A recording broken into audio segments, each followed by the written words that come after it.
Durante anos, o nome Yu Menglong brilhou nas telas da China como sinônimo de juventude, talento e ascensão meteórica. Seu rosto delicado e olhar introspectivo pareciam carregar a promessa de uma carreira destinada à glória. Mas o que um dia foi luz transformou-se em um símbolo de tragédia. Na madrugada de 11 de setembro de 2025, o ator foi encontrado morto após cair do alto de um edifício em Pequim. A notícia espalhou-se como um raio.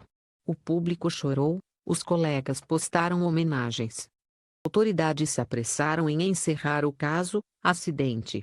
Nada a investigar. A explicação oficial dizia que Yu Menglong havia ingerido álcool, perdido o equilíbrio e caído. Sua mãe, uma nota breve e cuidadosamente redigida, confirmou a versão, ao menos no papel. Mas bastava observar seu rosto nas raras aparições que fez após o velório para perceber que aquela mulher não acreditava na história que lhe entregaram. Por trás dos olhos vermelhos de dor, havia algo mais profundo, um medo misturado com raiva, a certeza de que algo terrível havia sido encoberto. Nos dias que se seguiram à morte do ator, pequenos fragmentos começaram a emergir. Gravações amadoras, vídeos granulados, áudios interceptados por fãs e jornalistas independentes mostravam a mãe de Yu, com a voz trêmula, denunciando contradições. Em um desses registros, ela questionava: como é possível uma queda causar ferimentos assim? E por que havia marcas de agulhas nos braços dele? Essas palavras ecoaram nas redes sociais por poucas horas antes de desaparecerem misteriosamente. As postagens foram apagadas, os perfis suspensos, mas o eco já havia se espalhado. Internautas começaram a se perguntar se a versão oficial escondia algo mais sinistro. Vizinhos do prédio em Chaoyang relataram movimentação incomum na noite anterior à morte, homens vestidos de preto, carros sem placa, câmeras de segurança desligadas por manutenção. O corpo de Yu Menglong, segundo funcionários do hospital que pediram anonimato, foi levado às pressas para a cremação. Sem autópsia completa. Ela implorou por mais tempo para se despedir, contou uma enfermeira. Mas vieram buscá-lo antes do amanhecer. E então, algo ainda mais perturbador começou a circular. Fontes próximas à família afirmaram que, semanas antes da tragédia, Yu Menglong havia sido incluído em uma apólice de seguro de vida de valor astronômico, suficiente para transformar qualquer herdeiro em milionário. O beneficiário, diziam, era sua mãe. Um gesto de proteção? Ou uma armadilha cuidadosamente planejada? Quando essa informação vazou em fóruns subterrâneos, a internet chinesa explodiu.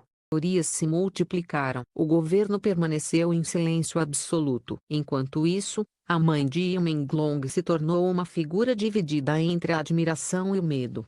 Para alguns, era uma heroína desafiando o poder. Para outros, uma mulher descontrolada, incapaz de aceitar a verdade. Mas ninguém podia ignorar sua coragem. Em um vídeo clandestino, gravado em um quarto escuro e compartilhado por usuários anônimos, ela dizia: eles querem que eu me cale. Querem enterrar a verdade junto com ele. Mas não vou permitir. Essa foi a última vez que sua voz foi ouvida publicamente. Depois disso, o silêncio. Nenhum repórter conseguiu mais contato. Nenhuma conta oficial respondeu a mensagens. A casa onde morava, em um bairro modesto de Pequim, foi vista pela última vez com as cortinas fechadas e a porta trancada por dentro. Moradores da região contam que, horas antes de seu desaparecimento, um grupo de homens altos, vestindo ternos escuros e máscaras, rondava o beco estreito que levava à residência. Um deles carregava uma mala preta. Nenhum deles parecia ser da polícia. Na manhã seguinte, o lugar estava morto. Nenhum som, nenhuma presença. As janelas permaneciam fechadas. Ninguém atendeu quando bateram. E, estranhamente, nenhuma viatura apareceu para investigar, nem mesmo para verificar se a mulher ainda estava viva. O sumiço foi tratado como se não tivesse acontecido. Nenhum comunicado, nenhuma nota oficial, nenhuma busca. O caso, que já era envolto em mistério, mergulhou definitivamente nas sombras. Em fóruns bloqueados e grupos de mensagens privados, começaram a surgir rumores de que ela havia sido levada para um centro de contenção, onde testemunhas incômodas eram reeducadas. Outros juravam que ela havia fugido com documentos que poderiam expor uma rede de corrupção ligada ao seguro e a contratos milionários assinados pelo filho. Um pequeno grupo de fãs em Hong Kong chegou a publicar o que chamou de relatório não autorizado, com prints de e-mails, comprovantes de transferência e capturas de tela de conversas. Nada pôde ser verificado, mas o rastro de suspeita se alastrou como fogo. Enquanto isso, os canais oficiais repetiam uma só narrativa: acidente doméstico, fim de caso. O público foi instruído a não espalhar rumores. Contas que mencionavam o nome de Lee Meng-lon foram bloqueadas em massa. A própria página memorial do ator foi removida da principal plataforma de microblog em questão de minutos. Era como se o governo tentasse apagar sua existência,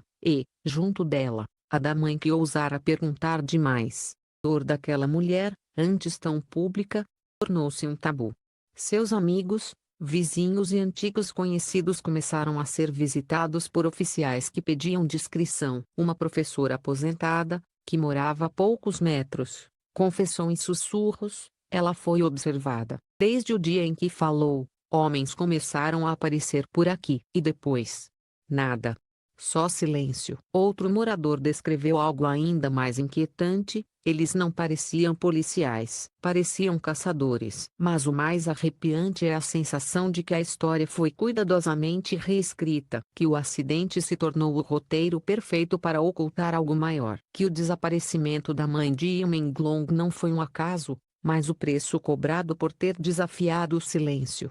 Hoje, o que resta é uma casa vazia, trancada por dentro. E uma pergunta que ninguém mais se atreve a repetir em voz alta: o que fizeram com ela? A primeira parte termina onde a esperança se dissolve na névoa, o momento em que o grito de uma mãe, que apenas queria justiça, foi engolido por um sistema que transforma vítimas em fantasmas.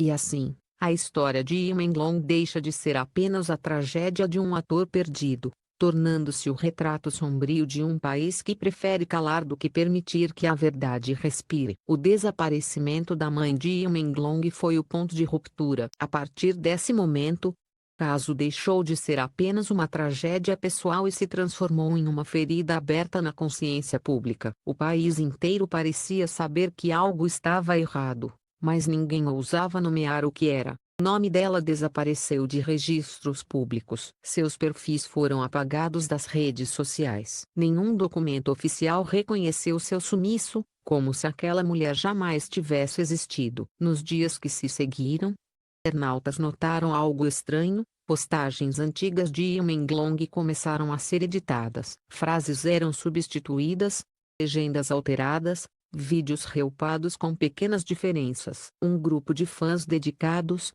especialistas em rastrear metadados, descobriu que os arquivos originais haviam sido removidos e substituídos por versões modificadas hospedadas em servidores estatais. Eles estão apagando até as memórias, escreveu um usuário antes de ser banido. O que mais assustava, porém, era o aparecimento de novos arquivos, enviados por uma conta anônima com o nome de usuário Poenix13. O perfil, criado em uma rede estrangeira, publicava documentos em mandarim, vídeos codificados e imagens aparentemente ligadas ao caso. Em um deles, via-se um fragmento de relatório médico com carimbo hospitalar borrado, descrevendo múltiplas contusões em membros inferiores e superiores, compatíveis com agressão física. Outro arquivo mostrava registros de seguro, o nome Meng-lon Gil, a pólice N graus Celsius AX 8714. Valor estimado em 68 milhões de yuans. O beneficiário, sua mãe, Yu Linhua. A autenticidade desses documentos jamais foi comprovada, mas o impacto foi devastador. Jornalistas independentes começaram a reconstruir a linha do tempo. O seguro teria sido contratado por intermédio de uma empresa de investimento privada com conexões em Hong Kong. Essa mesma empresa, curiosamente, em processo de liquidação uma semana após a morte do ator. Coincidência? Ou tentativa de encobrir rastros? Enquanto isso, rumores diziam que Yu Linhua havia tentado entregar provas a uma repórter internacional. O nome que circulava nos bastidores era o de Ana Ribeiro, correspondente brasileira baseada em Xangai, conhecida por cobrir casos sensíveis. Ana desapareceu das redes sociais 2 dias depois de supostamente receber os documentos. Seu último post dizia apenas: algumas verdades queimam antes de serem contadas. Um e-mail vazado mais tarde mostrava o título de um arquivo anexado, truth sublinhado e um sublinhado final.zip. O conteúdo nunca veio à tona. Em Pequim, vizinhos começaram a notar que a antiga casa da mãe havia sido vendida rapidamente, embora ninguém tivesse visto comprador algum. Janelas foram lacradas com tábuas, e as paredes externas pintadas de branco, cobrindo até as marcas de velas deixadas por fãs e curiosos. O número da casa foi removido. Para os moradores, aquele endereço se tornou maldito. Ninguém queria morar onde a mulher do silêncio havia desaparecido. Mas os fantasmas não se apagam com tinta fresca. Em fóruns hospedados fora da China, testemunhas alegaram que Lin Hua havia sido levada para uma instalação subterrânea na província de Hebei, uma antiga base militar reativada para programas de reeducação psicológica. Rumores descrevem celas individuais, vigilância constante e sessões noturnas de interrogatório corretivo. Ninguém confirmou oficialmente. Um áudio divulgado por Phoenix 13 parecia trazer a voz fraca de uma mulher dizendo: eles querem que eu esqueça o rosto dele. Querem que eu diga que meu filho morreu por culpa própria. As autoridades negaram qualquer envolvimento. Declararam que não existe registro de pessoa com o nome Yulin Hua sob custódia estatal. Mas esse tipo de declaração, longe de dissipar dúvidas, só as alimentou. Enquanto o governo mantinha o silêncio, um pequeno grupo de jornalistas exilados começou a investigar. Conseguiram acesso a um servidor abandonado de uma antiga produtora associada a Eumeng. Lá encontraram contratos de imagem, comprovantes de pagamentos e trocas de e-mails entre executivos e uma companhia de seguros chamada Longseng Capital. Os documentos sugeriam que o seguro de vida de Menglong foi assinado por procuração, não por ele próprio. A assinatura parecia forjada. Mas inquietante ainda, a apólice incluía uma cláusula incomum: em caso de morte acidental certificada por autoridade local, o pagamento seria liberado imediatamente, sem necessidade de perícia adicional. Essa cláusula, segundo especialistas, é raríssima. Em outras palavras, bastava o laudo do distrito confirmar acidente para liberar milhões. E foi exatamente o que aconteceu. A mãe de Yu, ao descobrir isso, teria exigido investigação. Sua insistência teria acionado os mesmos mecanismos que agora a silenciaram. Meses depois, um novo conjunto de arquivos apareceu. Dessa vez, imagens de câmeras de segurança internas do prédio de Menglong. Elas mostravam, de forma fragmentada, homem de casaco escuro entrando no andar do ator cerca de 40 minutos antes da suposta queda. No vídeo seguinte, a imagem congela, e depois, ruído. A gravação volta, o corredor está vazio. Nenhum registro do homem saindo. Nenhum som. Nenhum alarme. Esses vídeos circularam por apenas algumas horas antes de serem removidos de todas as plataformas, incluindo sites estrangeiros. O upload original, feito por Phoenix 13, foi rastreado até um endereço IP em Toronto. Poucos dias depois, o perfil foi apagado, e o endereço bloqueado por violar leis de segurança digital. A essa altura, o caso já havia ultrapassado fronteiras. Blogs de direitos humanos na Europa e nos Estados Unidos começaram a citar o desaparecimento da mãe de Yu Menglong como exemplo de desaparecimento forçado de familiares de vítimas. Organizações internacionais pediram esclarecimentos, mas Pequim permaneceu muda. Nenhum comunicado, nenhuma resposta. Enquanto o mundo cobrava, algo sinistro aconteceu. Uma nova conta de rede social com o nome Lotus de Inverno começou a postar trechos de diários atribuídos a Yulin Hua.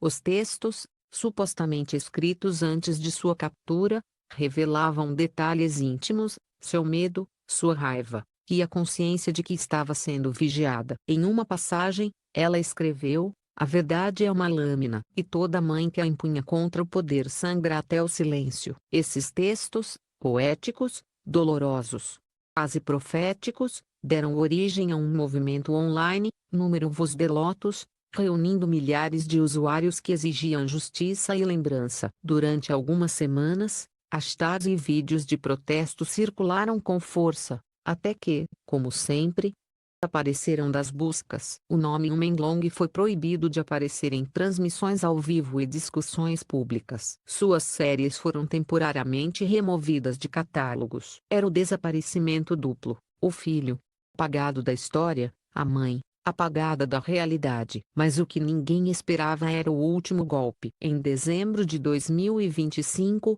um jornalista de Taiwan, Lian, afirmou ter recebido um envelope contendo um pendrive sem remetente.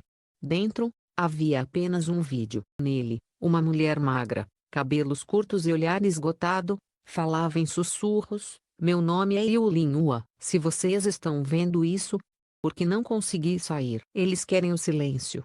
Mas eu ainda lembro do rosto dele. O vídeo durava menos de 2 minutos e terminava com a tela ficando preta e um som metálico ao fundo. O vídeo foi rapidamente removido, mas cópias continuaram circulando em redes criptografadas. Análises forenses indicaram que a voz combinava em 98% com gravações anteriores de Yulin Hua. A localização do vídeo apontava para uma área rural ao norte de Hebei. Nenhuma busca oficial foi autorizada. Desde então, nada mais foi visto, dito ou descoberto sobre ela. Os poucos que ainda falam do caso dizem que Yulin Hua se tornou uma lenda urbana, o fantasma que caminha entre arquivos apagados e memórias proibidas. Nas noites frias de Pequim, flores brancas continuam aparecendo misteriosamente diante de sua antiga casa, acompanhadas de bilhetes que dizem apenas: por ela. Pelo que ainda não sabemos. Hoje, o caso Yu Menglong e o desaparecimento de sua mãe permanecem como uma ferida que o poder não consegue fechar. As perguntas continuam a ecoar: foi um acidente, um assassinato, uma conspiração financeira, ou o preço pago por saber demais? O sistema que tentou calar uma mulher acabou criando um símbolo impossível de apagar. E talvez, em algum lugar entre a dor e o silêncio, ainda ressoe o eco da promessa que ela fez diante do corpo do filho: enquanto eu respirar, ele não será esquecido.